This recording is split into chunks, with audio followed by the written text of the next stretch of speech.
Pursigido ang Makabayan Bloc na patalsikin sa pwesto si Vice President Sara Duterte. Nagsimula ng mangalap ng higit 100 pirma ang Makabayan Bloc.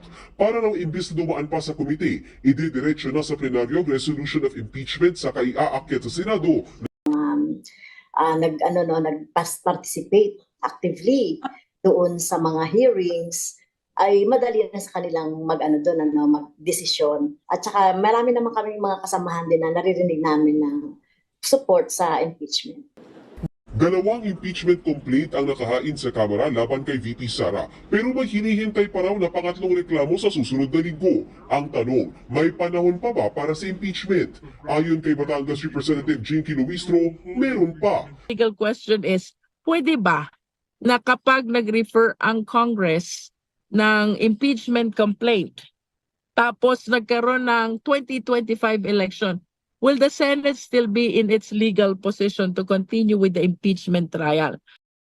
Sa magkasunod na impeachment complaints na inihain laban kay Vice President Sara Duterte sa Kamara, nagsalita ang pamunuan ng Iglesia ni Cristo.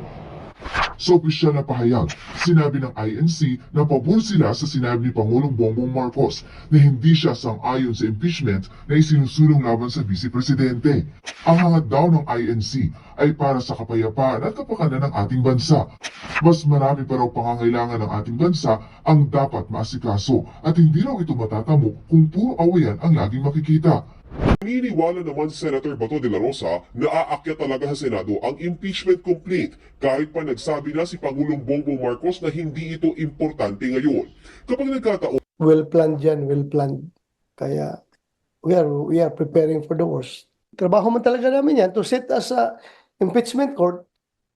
Kung hindi kami magkakampanya, di lugi sa tayo. 23 senador, 16 ang kailangang boto para mapatalsik si VP Sara. Pero kapag may 8 bumotong not guilty o nag-abstain, mananatili sa pwesto ang bise. Ayon naman kay Senate President Chis Escudero, bagamat handa silang mag-convene bilang impeachment court, hindi pa raw nila ito napag-uusapan.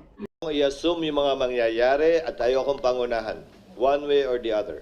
Dahil pag sinabi ko maghanda na, magsimula na kayo, ready, get set, pero wala pang go, baka isipin ako'y pumapabor o kumikiling sa paghahain o pagsampa.